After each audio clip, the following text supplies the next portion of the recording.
Hey guys, Evan Chino. I'm back with another video. This is the post-game review video for the national championship game.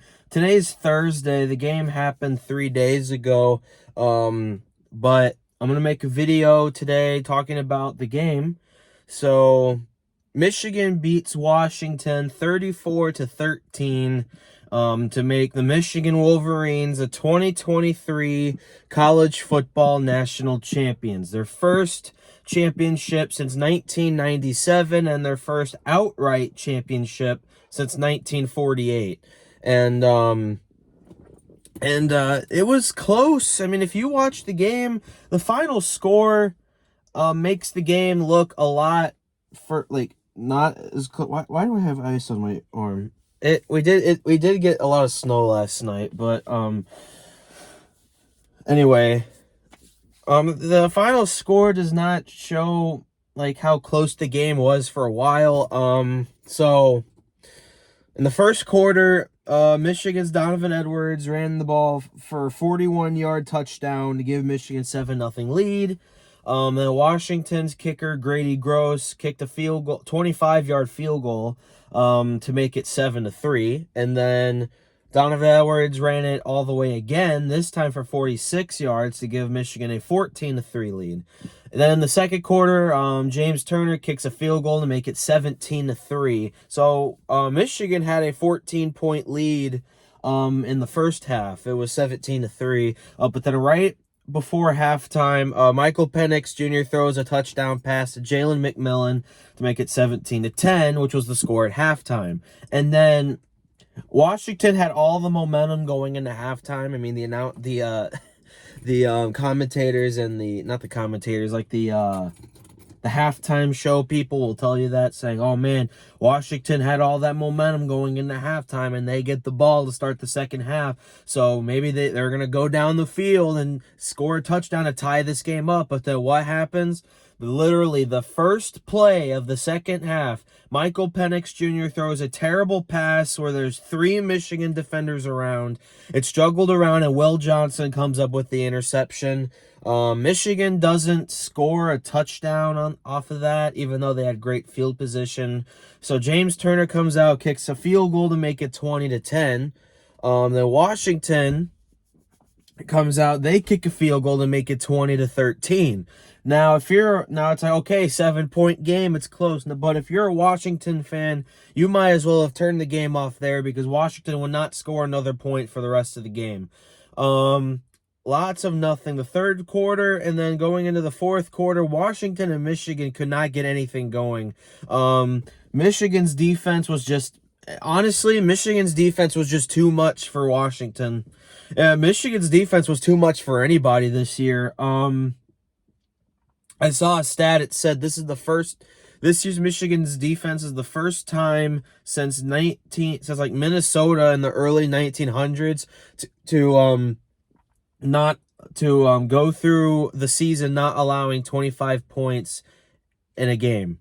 Like Michigan allowed less than 25 points in every game they played, and they had 2 shutouts to Michigan State and Iowa. And so Michigan also was sluggish. They couldn't get anything going. This was not a good game for McCarthy, in my opinion. The Rose Bowl, McCarthy he did not play great, but you know what? McCarthy played clutch, and he threw 3 touchdowns. And McCarthy was a big part in winning us the Rose Bowl. McCarthy did not really, in my opinion, play any part in winning us this national championship game. It was really Blake Corum and Donovan Edwards. And McCarthy, like his stats, he went 10 for 18. Michael Penix Jr. had more completions than McCarthy had pass attempts. The thing is that McCarthy's completion percentage looks way better than Michael Penix Jr.'s. Michael Penix went 27 for 51 in that game. He threw 51 passes. He could only complete 27 of them. And Michael Penix was off that game. And I'll get to that in a little bit. I'm going to finish the scoring summary. Eventually, in the fourth quarter, Michigan finally gets a spark. McCarthy throws it to Colston Loveland. It was a high pass, but Loveland comes down with it and runs for a huge 41-yard gain. And then eventually Blake Corum punches it in with a 12-yard touchdown run to give Michigan a 27-13 lead. Right after that, Washington gets the ball back, 4th and 10. Michael Penix throws it right to Mike Sainristil, and he almost returns it all the way for a pick 6. He was taken down at the Washington 8-yard line. And then eventually Blake Corum punched it in for a 1-yard touchdown to give Michigan a 34-13 lead. Could have been 33-13, but James Turner doinked the extra point, but it went in anyway. So 34-13, which ended up being the final score of the game. Michael Penix Jr., like I said earlier, this was one of his worst games, one of the worst games of the season. You go back to the first half, 4th down, he had Rome Odunze wide open. It would have been a touchdown, but Penix overthrew it. Now, in the post game, Rome took responsibility for that, saying it was his fault, but still, Penix did not throw a good pass. I'm not kidding. Rome had nobody on him. It would have been a touchdown, and Penix missed it. And then he threw a touchdown in the first half. But then the second half, Penix was terrible. You look literally the first play of the second half, Penix throws a terrible pass trying to force it to a receiver with a couple Michigan guys around, and then it's juggled around and it's intercepted by Will Johnson. And Penix throws that interception later in the game to Mikey Sainristil. So 1 touchdown and 2 interceptions is not a good ratio that you want, especially for the national championship game. And the thing is, Washington, and I think in my opinion, Washington did a better job of being more consistent with getting first downs than Michigan did, because Michigan in the second half was very sluggish until the 4th quarter. Michigan absolutely dominated the first quarter. They had 2 huge touchdown runs. Washington couldn't get anything going, but in my opinion, I thought Washington was more efficient at getting first downs than Michigan was.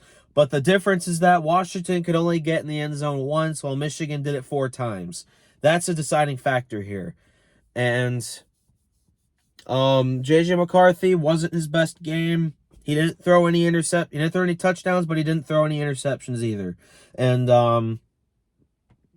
it was all the run game. It was all Blake Corum, who had over 100 yards on 23 carries, and then Donovan Edwards, who had 100-some yards on 6 carries. And they both had 2 touchdowns. And Blake Corum was named Offensive MVP of the game. Now, you could argue that it could have been Donovan Edwards because he had more breakout runs. He had a 41-yard touchdown and a 46-yard touchdown.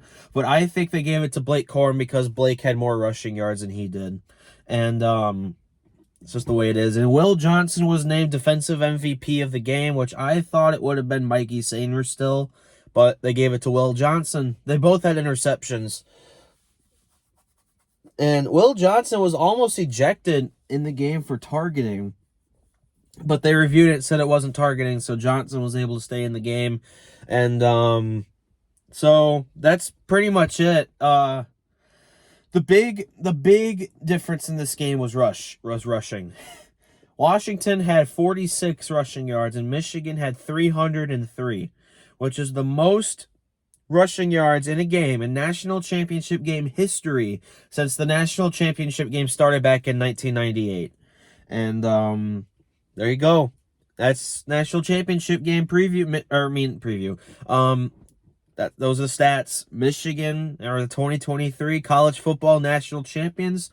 You guys already saw my reaction. I posted a video a few days ago of us reacting to the game, and this is the post-game reaction. So, that does it for the 2023 season. We'll see what 2024 has in stock for Michigan. Obviously, Michigan's going to take a hit. There's questions whether if Jim Harbaugh's going to return or not. There's questions whether if J.J. McCarthy's going to return or not. In my opinion, if I was J.J., I would stay. J.J., to me, did not prove himself to be an NFL-ready quarterback, in my opinion. But here, my prediction, if Jim Harbaugh leaves for the NFL, I don't think J.J. is going to come back. I'm pretty sure J.J. only wants to play for Jim Harbaugh at Michigan, which I don't doubt him. But if I was JJ, no matter who's the head coach in Michigan next year, I would stay. I don't think like JJ looked really good at the beginning, but ever since the Purdue game, JJ has not been it. He's looked off. Like he hasn't thrown a lot of touchdowns. But I will say, one thing that JJ does very well is that he doesn't turn the ball over. JJ only threw 4 interceptions this year, and 3 of those 4 were against Bowling Green. The Bowling Green game obviously was JJ's worst game, probably his worst game of his career. You could argue that the TCU game was worse because JJ threw 2 pick sixes in that game, and Michigan lost by 6 points. I'm going to say the TCU game was still his worst game. The Bowling Green game was his second worst. But once again, if I'm JJ McCarthy, I would come back for 2024. JJ does not look NFL ready, in my opinion. Now with the coordinators, Jesse Minter, will he come back? I don't know. He might get hired away. Jesse Minter, I mean, he coached one of the best defenses that we've seen. One of the best defenses we've seen. I mean, because you got Penn State was really good this year, and then you have Georgia the past couple years. You have Bama in 2011, and it's just and other teams. But 2023 Michigan's definitely up there.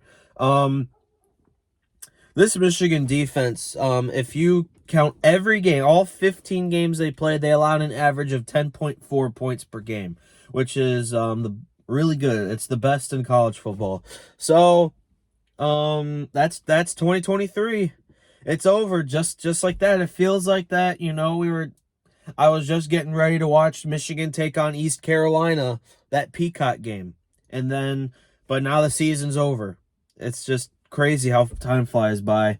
It feels like just yesterday I was at my buddy Ethan's place doing his live stream for the Notre Dame Navy game in week 0, and now here we are, the season's over.